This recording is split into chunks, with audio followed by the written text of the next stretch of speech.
안녕하세요. 믿음 생활 백서의 오일종 목사입니다. 안녕하세요 이랬더니 왜 그렇게 업됐냐고. 오늘 아주 심각한 주제에 대해서 이야기를 좀 해보려고 하는데요.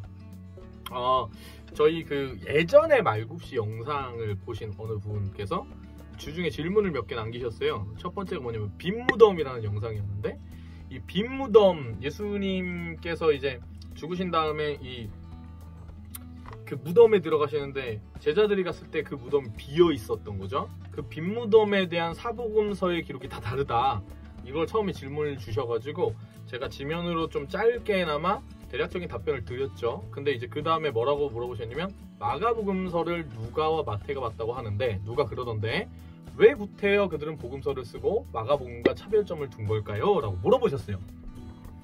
이거 좀 종합적으로 보면 이렇게 할 수 있겠죠. 여러분들은 평소 때 그런 고민 안 해보셨을 텐데 이분 참 놀라운 그 질문을 해주신 겁니다. 왜 복음서는 한 권이 아니고 4권일까요? 궁금하십니까? 왜 한 권이 아니고 4권인 걸까요? 복음서 딱 한 권만 있으면 되는 거 아닙니까? 4권을 우리에게 주신 이유에 대해서 오늘 풀어보려고 합니다. 오늘의 믿음 생활에서 복음서가 4권인 이유. 영상 시간에 한계가 있기 때문에 아주 디테일한 답보다는 개괄적인 대답을 하고 넘어가려고 합니다. 준비되셨죠? 출발해 봅시다. 뾰로롱. 네, 우선 복음서가 4개인 이유를 저는 믿음, 즉 신앙 안에서 이 부분을 얘기하려고 합니다. 신앙 바깥에서도 여러 가지 논의가 많이 되는 부분이에요, 이 부분이. 그래서 신학적인 부분에서 여러 가지 막 그런 복잡한 대답보다 그냥 제 안에 있는 믿음 안에서 신앙적인 그 틀을 지키는, 예수님 믿으시는 우리가 그리스도의 백성된 성도된 자들로서 이 관점을 유지한 상태에서 이 질문에 대한 답을 내려야 된다고 생각하기 때문에 이걸 유지하고서 대답을 해볼게요. 그럼 너무 쉬워요. 복음서가 4권인 이유는요, 하나님이 4개의 복음서를 주셨기 때문이에요. 아주 간단하죠. 그렇게 이야기하면 가장 쉬워요. 자, 정답이죠? 답이 되셨죠? 다음 이 시간에 만나뵙겠습니다. 네, 근데 제가 말은 이렇게 했는데 사실 여기까지 결론이 되는 것도 굉장히 오랜 시간 강의를 해야지 이게 요 결론이 나올 수 있는데, 아무튼 믿음, 신앙 안에서 우리가 풀었을 때 아주 간단한 거예요. 하나님께서 4권을 주셨다. 그러니까 이 4권을 주셨을 때 우리에게 주시는 어떤 뭐랄까 유익이 있는 거겠죠. 제가 아까 말씀드린 것처럼 이 부분이 신학적 논의가 생각보다 치열한 부분입니다. 믿음과 신앙이라는 카테고리 안에서 대답했다는 걸 미리 이제 전제해 둡니다.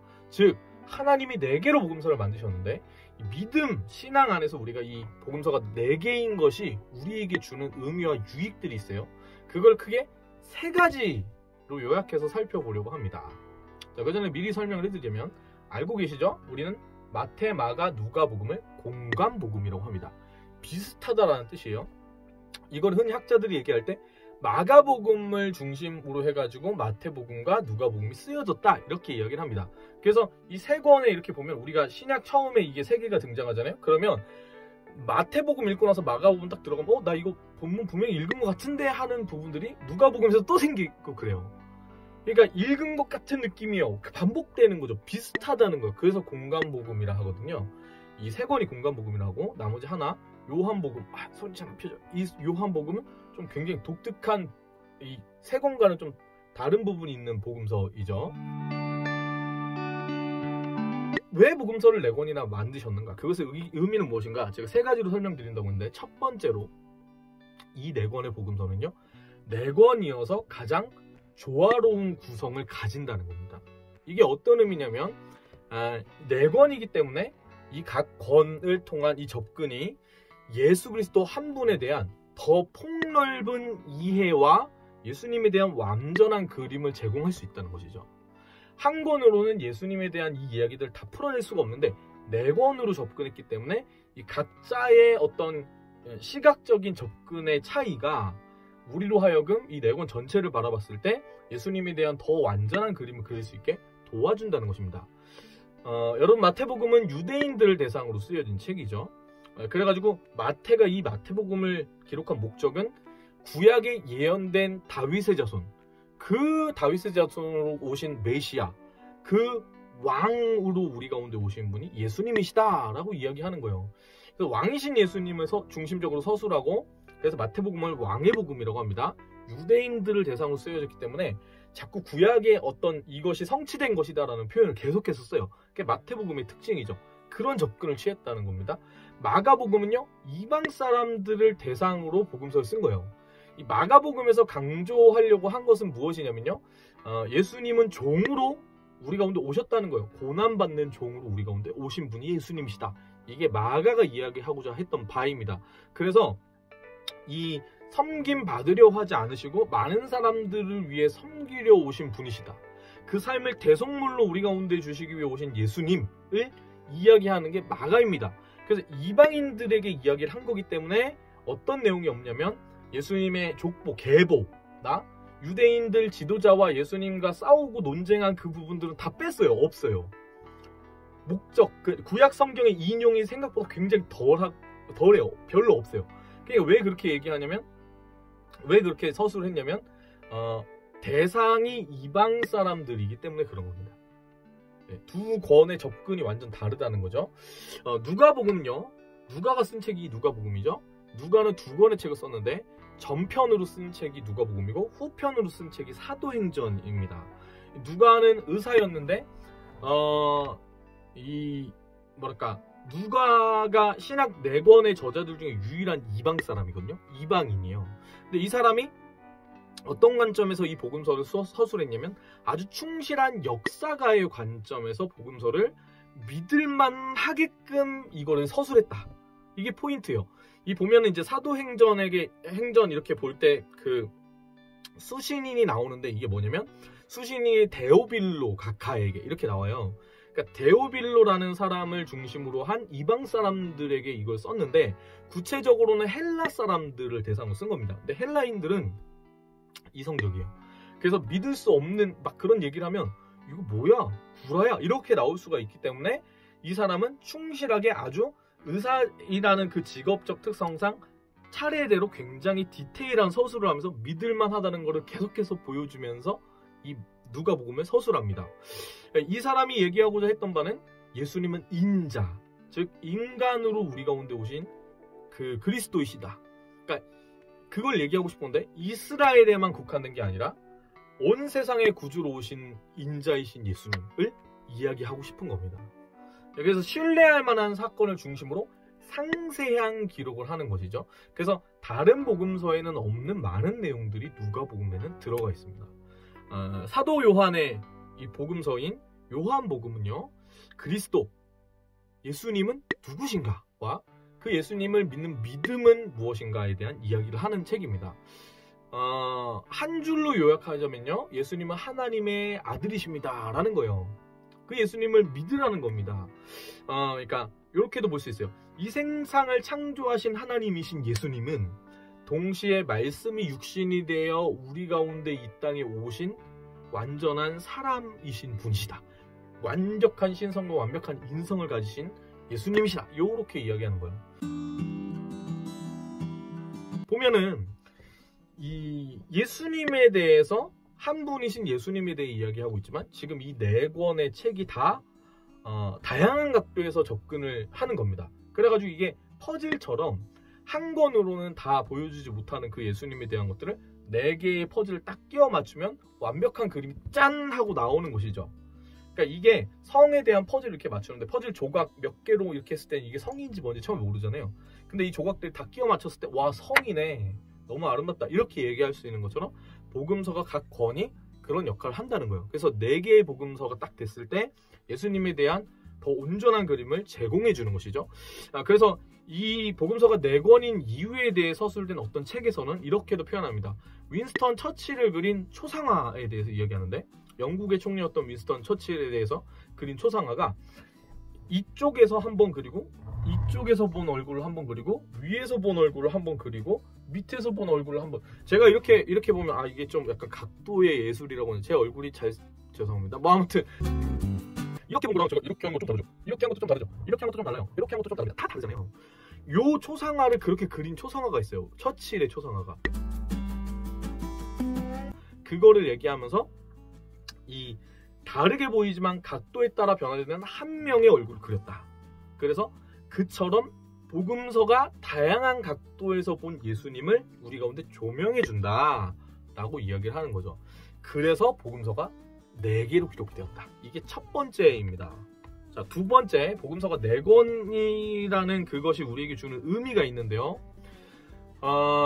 예수 그리스도에 대한 이 이야기가 복음서에 4권으로 기록되어 있고 이 4권마다 차이점이 조금씩 있어요. 서술이 조금씩 다르다는 얘기죠.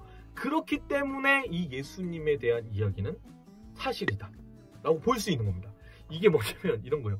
어떤 충격적인 사건이 있었어요. 뭐 예를 들어서 살인 사건이라고 해봅시다. 목격자들을 이렇게 있어가지고 그 사람들을 불러 모았어요. 그래가지고 그 사람들의 증언을 듣고 서술을 하라고 했어요.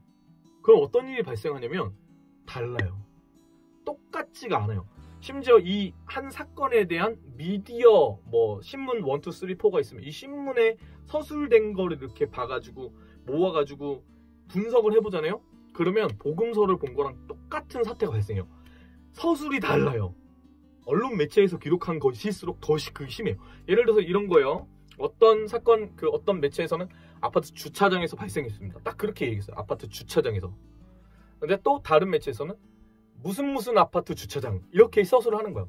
근데 그냥 아파트 주차장이라는 거랑 뭐 강남 무슨 아파트 주차장에서 이거는 서술이 다르죠. 시간이 지난 다음에 이 서술을 보는 사람은 혼란스러울 겁니다. 다르다라고 인식한다는 거예요. 또 다른 의미에서 어떤 매체는 아파트 주차장에서 이렇게만 이야기했어요. 그럼 보세요. 미세하게 차이가 발생하죠. 그러니까 한 사건에 대한 서술과 증언은 같을 수가 없는 거예요. 만약에 이게 같다 그러면 구라인 거죠. 누구 한 명이 영향력을 미쳐가지고 사건을 조작해가지고 입을 맞춘 거예요. 그러면은 하나로 통일이 돼야 되는데 4권이 다 다르다는 거는 이게 사실이다라는 걸 증명해 주는 거예요. 복음서를 보면요. 그래서 이 4권 중에 구심점이 되어지는 복음서를 찾기가 힘듭니다. 4권이 다 똑같은 위치에 평등한 거를 가지고 있어요. 그렇죠? 그리고 사복음서 내에 서술된 인물들만 다 봐도 그래요. 이게 참 신기한 거예요. 어떤 한 사람이 절대적인 영향력을 행사할 수 있었다면 자기에 대한 이야기를 포장해서 이야기를 해야 되잖아요. 자기에 대해 안 좋게 서술된 부분은 삭제해야 돼요. 근데 재미난 건 뭐냐면 이 복음서, 사복음서 내에 절대적인 영향력으로 나타나는 제자는 보이지 않아요. 사복음서의 저자들은 각각의 저자를 야, 너 왜 이렇게 썼어? 이거 아니야. 이렇게 얘기해가지고 수정하지 않았어요. 그래서 차이점들이 있는 거고 그대로의 저작을 인정해 준 거예요. 그러니까 만약에 어느 마가가 마태를 감시해서 얘기했다면 야, 내 기록에 맞춰야지. 이 얘기를 해가지고 내용이 수정되었어야 되는데 그런 부분이 없다는 거예요. 그러니까 믿을만 하다는 거죠. 아예 만약에 그렇게 누군가 감시해가지고 절대 권력자 누구 한 명이야 이렇게 해 라고 했다면 4권이 똑같은 제본 한 권을 찍은 것처럼 이렇게 딱 똑같이 나왔어야 되는데 아닌 거죠. 다른 거예요. 심지어 이 사복음서에 이렇게 나온 내용을 이렇게 보면은요. 수제자인 베드로에 대한 이야기조차 베드로가 수제잖아요. 근데 베드로에 대한 이야기조차 실패로 가득하고 예수님한테 혼난 내용밖에 없어요. 예수님의 친인척 중에서 부각되는 사람도 심지어 없어요. 뭔가 어떤 기록을 썼다고 했을 때 이 기록에 어떤 영향력을 미쳐가지고 수정을 가한 흔적이 없다는 얘기죠. 이런 의미에서 제자들의 목격을 예수님에 대한 그 기억을 바탕으로 서술된 이 복음서는 사복음서는 믿을만하다는 거죠. 조금 구체적으로 살펴보면 복음서의 묘사의 차이점이 당연한 것은요. 3가지로 볼 수 있어요. 첫 번째로는 이 복음서를 기술할 때의 기록 당시의 상황이 달라요. 마태는 언제 기록하냐면 유대인들에게 복음을 전하다가 다른 지역으로 떠나게 됐을 때 이걸 기록했어요. 마가는 베드로를 따라다니다가 로마에 남아서 베드로가 했던 설교를 기억하면서 쓴 거예요. 그러니까 두 사람의 배경이 다르죠. 누가는 역사가 아까 말씀드린 것처럼 역사가의 관점에서 예수님에 대한 사실을 차대로 쓴 거고. 그러니까 다른 거죠. 이 어떤 기록 당시의 상황이. 그리고 표현 방식도 차이가 있어요. 제가 아까 말했다시피 목적 자체가 다르고 상황도 다르고 의도가 달라가지고 이 복음서의 차이점들이 생긴다는 거예요. 그래서 이 복음서들은 마태복음 같은 경우는 시간 순서대로 기록되지 않았어요. 그리고 이 복음서를 보면 이 각자의 저자들이 어떤 복음서에서는 이 사건을 굉장히 중요한 포인트로 딱 이렇게 올려놓고 어떤 복음서에서는 이거를 별로 중요하지 않은 것처럼 그냥 살짝 언급만 하고 지나가요. 어떤 복음서에서는 이건 기록 안 돼 있는 것일 안 돼서 나오는 것일 수도 있는 거고. 그러니까 이제 부각되어지는 각 저자들마다 이거를 부각시키고자 하는 포인트들이 달랐기 때문에 차이점들이 생기는 거예요. 표현 방식과 의도의 차이점이 있기 때문에. 그리고 세 번째로는 이 저자들이 각자가 태어나고 자란 배경이 달라요. 우리가 생각을 해보면 세 사람이 있는데 불교를 믿는 가정에서 태어난 사람과 그리고 무교인 부모님 가정에서 태어난 사람과 이 교회를 다니는 부모님을 둔 이 세 사람이 각자 자라가지고 어떤 하나의 사건을 이렇게 바라봅니다. 그러면 이 사건에 대한 서술이 같을까요? 다를까요? 다릅니다. 달라요. 다를 수밖에 없죠. 이 세계관이 다르기 때문이죠. 그래서 이 사복음서의 차이점은 당연하다. 이렇게 볼 수 있는 거예요. 사복음서가 우리에게 주는 의미 첫 번째는 뭐냐면은 예수 그리스도에 대한 한 분 예수 그리스도에 대한 더 풍성하고 다양한 어떤 그 내권이기 때문에 그 완전한 더 좋은 그림을 우리에게 제시해준다. 두 번째는 뭐냐면은 이 사복음서의 차이가 있기 때문에 사복음서에 서술된 기록들을 믿을만 하다라는 겁니다. 세 번째, 마지막 세 번째 의미는 뭐냐면요. 내가 믿는 하나님이 전부가 아니라는 겸손함을 가지라는 뜻입니다. 하나님을 내가 다 안다라고 얘기하지 말라는 거예요. 그 겸손함을 우리가 가져야 한다는 겁니다.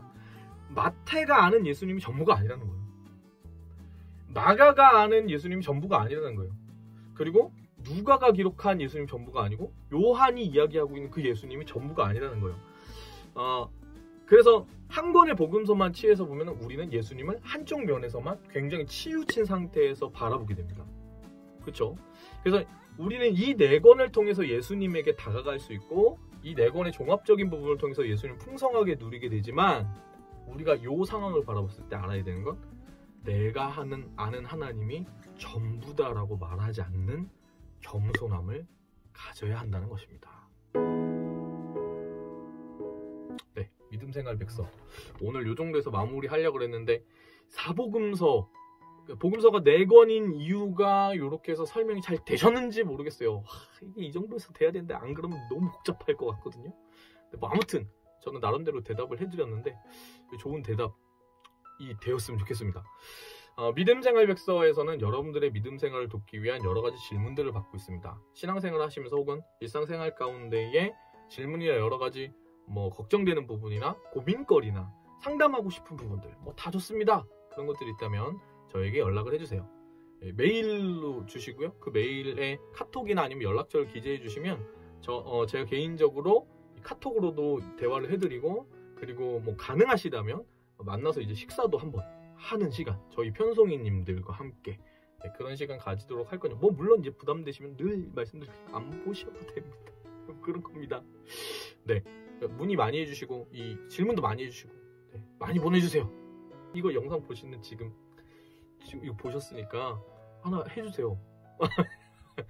네, 여러분의 믿음 생활을 응원합니다. 사랑합니다. 축복합니다. 믿음 생활 백서였습니다. 화이팅!